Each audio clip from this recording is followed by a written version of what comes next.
Múnich. Es el 8 de noviembre de 1939. Aquí habla Hitler a los primeros combatientes de las SA. Wir sind uns auch dabei bewusst, wie sehr die Vorsehung uns geholfen hat. Parteigenossen, unsere nationalsozialistische Bewegung, unser deutsches Volk und über allem jetzt unsere siegreiche Wehrmacht. Sieg heil! Sieg heil! Sieg heil! Sieg heil!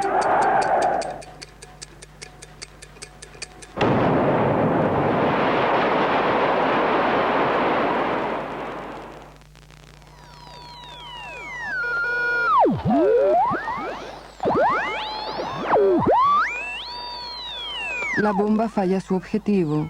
Unos 13 minutos antes de la explosión, Hitler abandona el Bürgerbräukeller antes de lo habitual. Los radioyentes permanecen inquietos ante sus receptores. Se sabía que el Führer iba a hablar. Estuvimos escuchando la radio. De repente se oyó un estruendo espantoso. Luego se cortó la emisión y, como es natural, no sabíamos qué es lo que pasaba.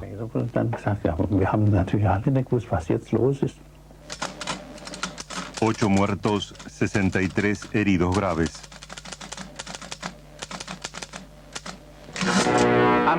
En la víspera del 9 de noviembre fue perpetrado el perverso atentado con bomba en el tradicional mitin del Führer, en el histórico Bürgerbräukeller. El Führer había abandonado el local poco antes de la catástrofe. De haber seguido el acto su curso habitual, el plan de asesinato habría alcanzado su objetivo.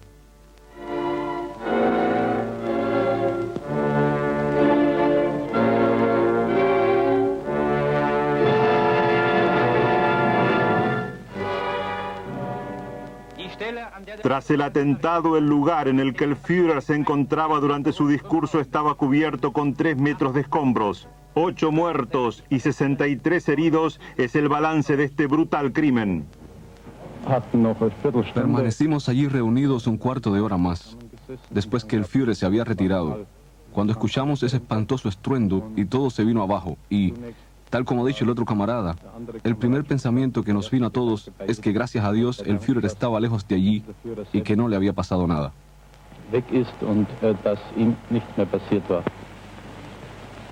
Camarada, ¿qué tal estás? Bien, dentro de lo que cabe. He visto que las heridas no son muy profundas, pero lo más importante fue, una vez lejos de ese montón de escombros, enterarme de que el Führer estaba en lugar seguro y que uno ya estaba fuera con la bandera y todos los demás. Entonces pensé, me llevo unas cuantas cicatrices para nuestro Führer. Los ingleses van a pagarlo con la misma moneda.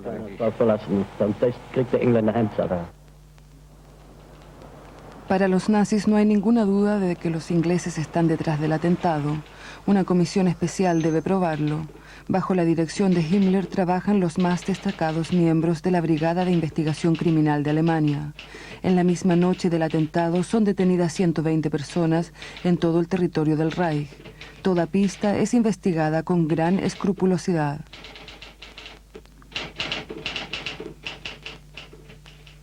La comisión especial tiene éxito. En Múnich, el 14 de noviembre, uno de los sospechosos se declara culpable. Su nombre, Johann Georg Elser, un oficial carpintero de 36 años procedente de Königsbrunn, en Suabia. Pero Hitler no está contento con este resultado. No cuadra la idea de un único autor que, para colmo, es un simple trabajador. En la berlinesa calle Prinz Albrecht se encontraba la central del terror de Himmler, la oficina central de la seguridad del Reich. Aquí Georg Elser es nuevamente interrogado, esta vez por la policía secreta, la Gestapo. Interrogatorio intensivo.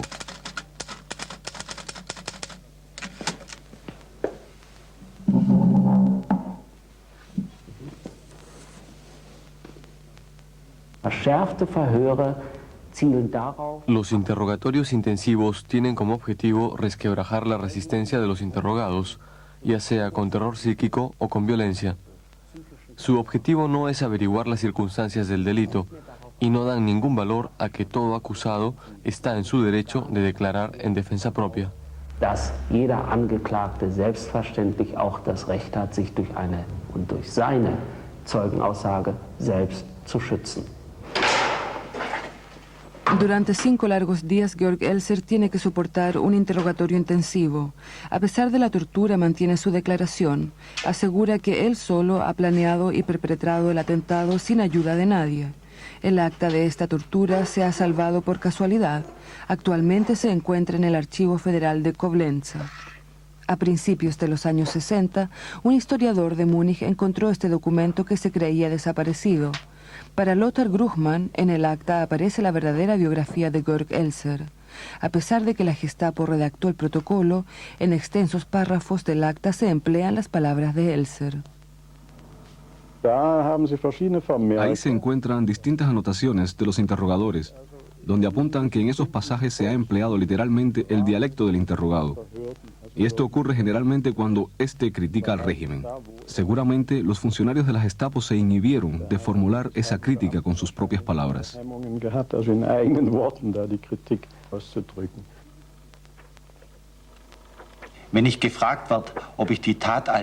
Si se me pregunta si considero el hecho como un pecado en el sentido de la doctrina protestante, diré que en el sentido más profundo no.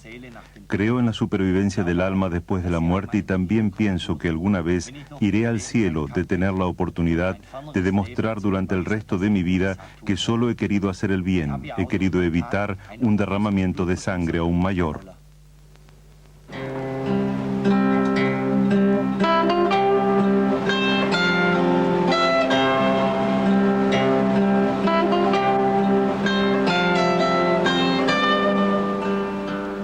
El enemigo más peligroso de Hitler es, como el mismo dictador, de procedencia humilde. En enero de 1903 nace Georg, el mayor de 5 hermanos. El padre de Elser es maderero, un irascible alcohólico. Su madre, una mujer muy religiosa, se ocupa en la agricultura.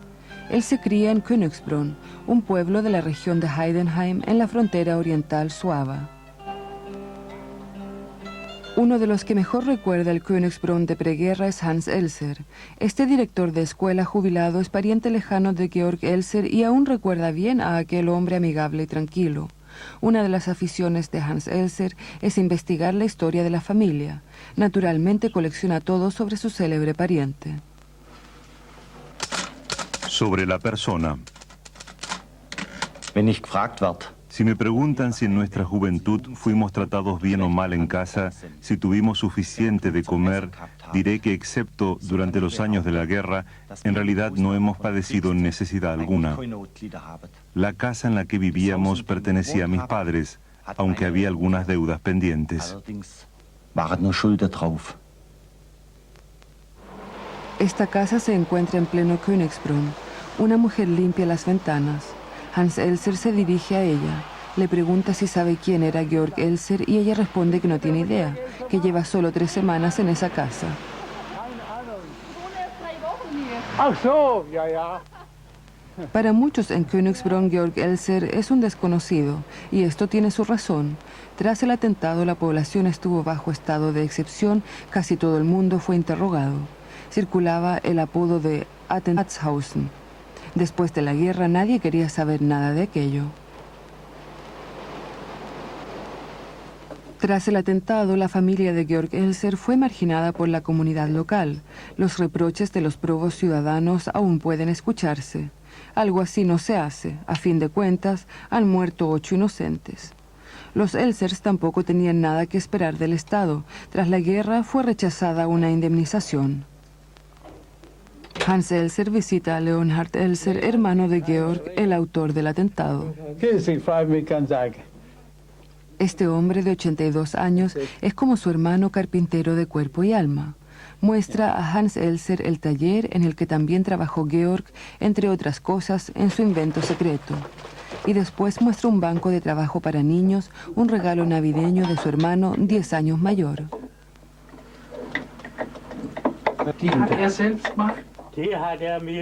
El banco me lo regaló para Navidad. Naturalmente, todo está hecho a mano. La convivencia con su hermano Georg no siempre era fácil para Leonhard, pero ahora él está orgulloso de su hermano y no puede comprender por qué ha sido tan poco reconocido en Alemania el combatiente de la resistencia Georg Elser. dass andere geehrt werden und que er. otros sean homenajeados y él no. Beim Rommel herrscht Recientemente, Rommel fue calificado como combatiente de la resistencia y él también trabajó para el régimen. Y Georg jamás lo hizo. Para él solo se utiliza autor de atentado y no combatiente de la resistencia. und nicht Widerstandskämpfer. Erwin Rommel, el que capitaneara a la Wehrmacht en el norte de África, procede igualmente del Alp Suavo. Como recuerdo al zorro del desierto, hay una losa bien visible en la montaña de la capital de la región, Heidenheim. Para el autor de atentado, Georg Elser, hay una pequeña losa escondida en un barrio de las afueras, un ejemplo típico del trato que se da a los combatientes molestos.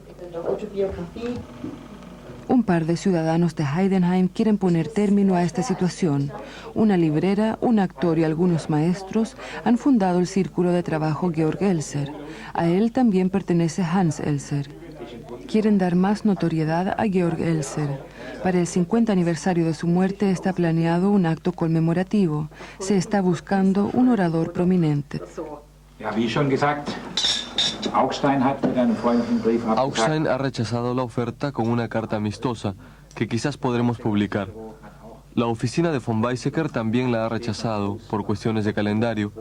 Todavía esperamos la respuesta del doctor Jochen Vogel. La siguiente persona a quien nos dirigiremos es la señora Eicher-Scholl. Eicher-Scholl wenden als nächste.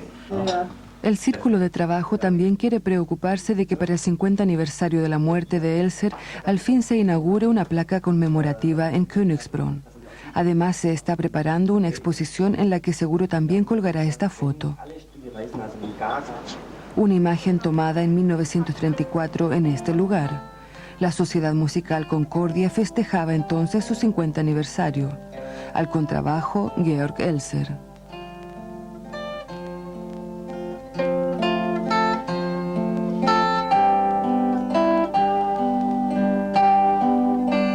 También puede verse a un joven violinista, Hans Elser, que entonces tenía 13 años.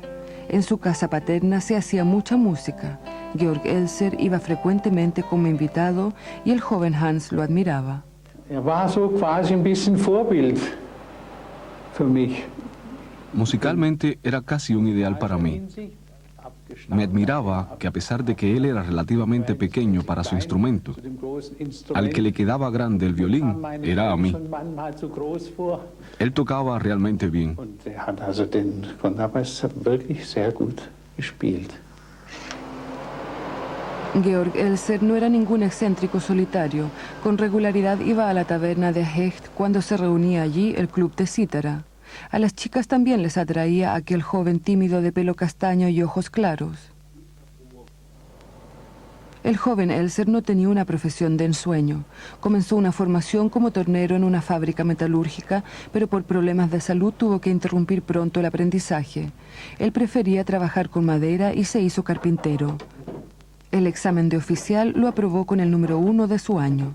Elser construía muebles como esta máquina de coser, adoraba los trabajos exigentes. Con él no iban los encargos de poca monta. Elser era un trabajador fino y un artesano orgulloso, consciente del valor de su trabajo.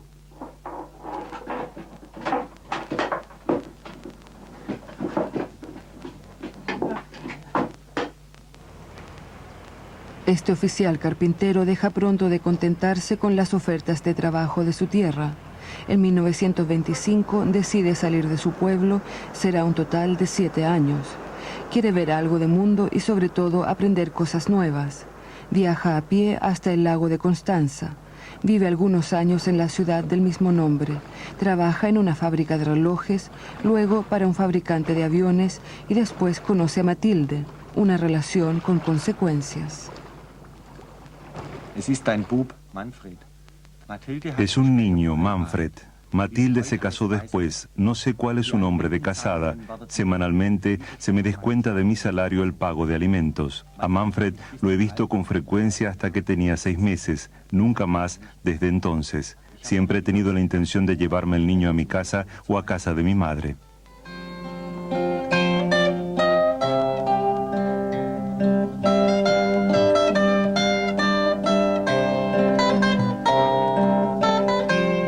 Aquel niño, Manfred Bühl es en la actualidad jubilado. Al igual que su padre, toca la cítara. Georg Elser era un tabú para la familia Bühl. Su madre no le contó casi nada sobre él. Una vieja cítara y un cofrecillo son las únicas cosas que ha heredado de su padre. Manfred Bühl se ocupa actualmente mucho con Georg Elser. Le gustaría preguntarle tantas cosas. Construir aquella bomba para mí sigue siendo un enigma. Lo he leído tantas veces y no puedo entender cómo pudo funcionar. Todavía hoy me admiro de cómo lo consiguió, sin haber trabajado nunca antes con explosivos. De verdad, fue un trabajo excelente. Los motivos. Por élite he entendido los superiores, me refiero a Hitler, Göring y Goebbels. Me convencí de que eliminando esos tres hombres llegarían al poder otros que no impondrían al extranjero condiciones intolerables, que no querrían implicar a ningún país extranjero y que se preocuparían de mejorar las condiciones de la clase trabajadora. Excepto el hecho de ser esporádicamente socio de la Alianza Roja de Combatientes, Elser nunca participó activamente en política, pero él es buen observador y percibe la ira de la clase trabajadora contra el gobierno. Elser siente que Hitler quiere guerra y ello lo determina a hacer algo en contra. En noviembre de 1938, Elser viaja a Múnich. Quiere ver al hombre que para él representa todo lo malo. Tiene una sola posibilidad de acercarse al dictador, el tradicional acto de homenaje al fracasado golpe de Estado de Hitler en 1923, un ritual anual, coronas y redobles de tambor para los mártires del movimiento. La víspera del 9 de noviembre, Hitler la pasa como ya es costumbre en compañía de los combatientes de las SA en el local en que dio comienzo su intento de golpe de 1923, el Bürgerbräukeller. Entre el público esta vez también se sienta un encarnizado enemigo. Wir Nationalsozialisten sind immer Kämpfer gewesen und es ist jetzt die große Zeit, in der wir uns als Kämpfer bewähren wollen. Damit feiern wir auch am besten den Gedenktag der Erinnerung an den ersten Opfergang unserer Bewegung. En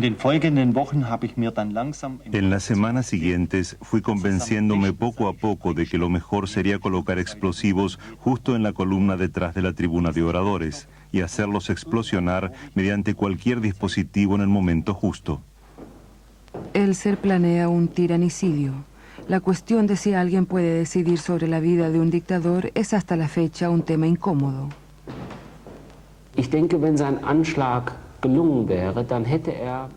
Pienso que si el atentado hubiera sido un éxito, este mundo se habría liberado de un futuro espantoso. Creo que esta perspectiva exculpa su conducta. Contra un tirano se puede y se debe, a partir de un determinado momento, actuar con violencia. Si Hitler hubiese sido asesinado por Elser, aún vivirían casi todos los judíos europeos. Fast alle europäischen Juden noch. Preparativos.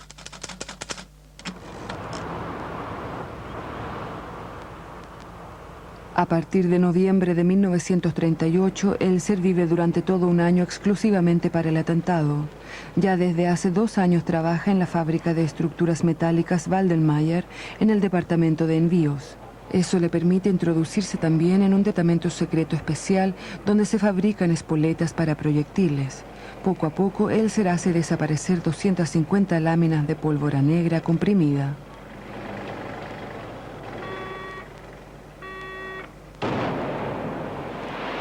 En la primavera de 1939 comienza a trabajar en una cantera, un duro trabajo físico para el delicado Elser. Entre otros, estuvo ayudando al jefe de explosivos. Elser aprovecha la oportunidad y va haciéndose con todo lo que puede, cartuchos explosivos y detonadores. En su habitación se va formando una colección de material explosivo. El hijo del otrora propietario de la cantera se acuerda bien de Georg Elser y de un accidente que tuvo en la primavera de 1939. Estuvo 9 semanas de baja y después solo vino una vez a visitar a sus patrones. Aún recuerdo perfectamente cuando vino Georg Elser a ver a mi madre en su pequeña casa y subió la escalera.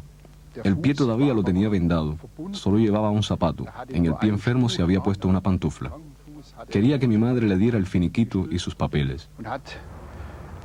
wollte von meiner Mutter das restliche Geld haben und seine Papiere. Mi madre le preguntó en presencia mía, aún recuerdo perfectamente aquel momento, Georg, ¿qué vas a hacer ahora? A lo que él se respondió, si todo va bien, me voy a Múnich. Ich gehe nach München, wenn's vollends was wird.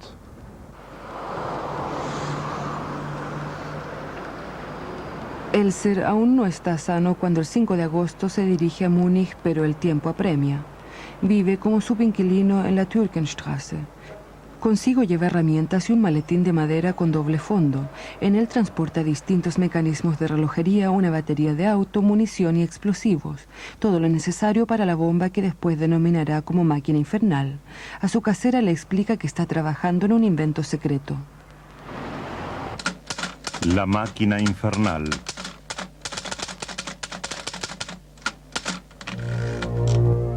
La Gestapo no quiere creer que un carpintero pueda haber construido una bomba tan compleja.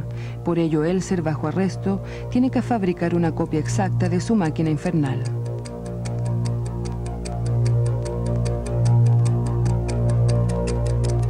En los mecanismos de relojería se podía ajustar con exactitud el momento de la explosión, con 6 días de antelación y un margen de error de 15 minutos. No dejó nada al azar. La máquina infernal estaba concebida con doble seguridad. La complicada construcción también demuestra que en ella no trabajó un experto en explosivos, sino un aficionado minucioso. Noche tras noche, Elser se dirige ahora al Bürgerbräukeller. Pasa un total de 30 a 35 noches en la galería de la bodega de cerveza.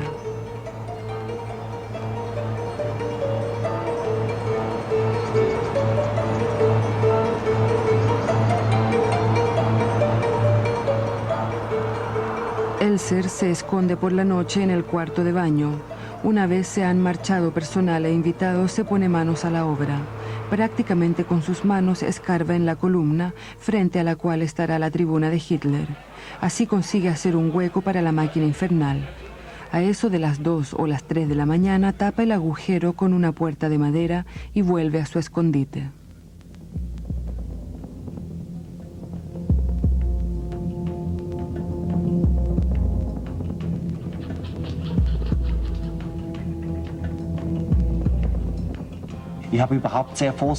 Tenía que trabajar con mucho cuidado. En cada giro del taladro me preocupaba de que no se produjera ningún ruido. A las 6 de la mañana vuelve a abrirse el local. Por una salida trasera, Elser abandona el Bürgerbräukeller con un maletín en la mano. En el maletín lleva los cascajos de la columna, que posteriormente arroja a alisar. Durante el día duerme y sigue trabajando en la máquina infernal. Principios de noviembre. Ha llegado la hora. En 5 noches, Elser monta la máquina infernal en la columna. Todos los explosivos con los que cuenta los dispone alrededor de la máquina. Los relojes los acciona para el 8 de noviembre, a las 9 de la noche. Después deja que todo siga su curso. Últimamente iba a una iglesia para rezar un Padre Nuestro. Admito que esas frecuentes visitas y esas frecuentes oraciones estaban relacionadas con mi acción, que me ha convulsionado interiormente. De no haber preparado esta acción, no hubiera rezado tanto. Tras cada oración estaba algo más tranquilo. Huida y detención.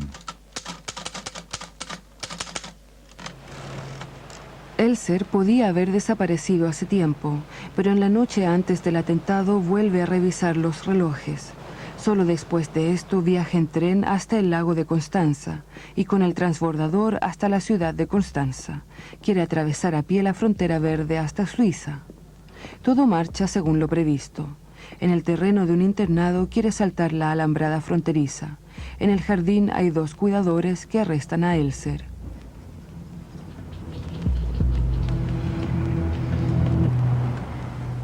Una postal del Bürgerbräukeller, un distintivo de la Alianza Roja de Combatientes y parte de un detonador le hacen sospechoso. En Múnich, mientras tanto, llega a su fin el discurso de Hitler, que abandona de inmediato el Bürgerbräukeller. Hitler quiere viajar a Berlín con el tren nocturno. A la mañana siguiente tiene una cita con el Estado Mayor. 13 minutos después de que Hitler abandona la sala, explota la bomba de Elser.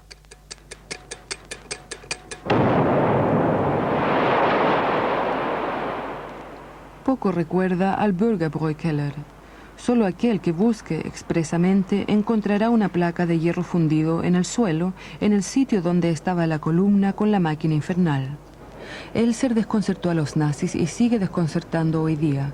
El carpintero de Königsbrunn no da pie a clasificación alguna, ni comunista ni soldado, tampoco un hombre de la iglesia. Georg Vollmer, el propietario de la cantera, no cree que Georg Elser actuara solo. Para él, Elser era solo la herramienta de un suizo llamado Karl Kuch. Sus reflexiones van incluso más lejos. Die Theorie meinerseits ist die, dass Georg Elser bereits in München von der Mi Gestapo. teoría es que Georg Elser ya fue detectado en Múnich por la Gestapo y que fue obligado a llevar a término el atentado bajo la dirección de esta, bajo amenaza de muerte en caso de no hacerlo. Des sofortigen Todes, wenn es nicht tun würde. Mit diesem Unglauben haben wir eigentlich bis heute zu tun. Wir können uns nicht Hoy día esto se sigue viendo con escepticismo, ya que cuesta imaginarse que una persona sencilla esté a punto de eliminar a Hitler. Y es por ello que nos refugiamos en determinadas teorías. Vemos otros instigadores, vemos a la SS, a Himmler, al Servicio Secreto, al Frente Negro, o a saber qué, con tal de explicarnos algo tan inaudito. um dieses Unglaubliche zu erklären. Campo de concentración de Sachsenhausen. Tras los interrogatorios en la Oficina Central de la Seguridad del Estado, Elser se convierte en prisionero especial de la Gestapo. Tiene una celda propia. Recibe suficiente comida, pero por miedo a que se suicide es sometido a una exhaustiva vigilancia. Nunca se celebró el proceso del combatiente solitario de la resistencia. Hitler quería escenificarlo tras la guerra. Tenía que convertirse en un gran simulacro de proceso, un arreglo de cuentas con el servicio secreto británico.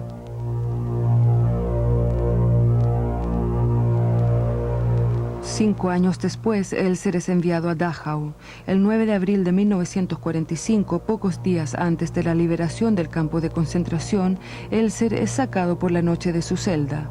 Los guardias de las SS lo conducen al crematorio. Es asesinado de un tiro. Otros prisioneros tienen que quemar inmediatamente su cadáver. Se desconoce su tumba.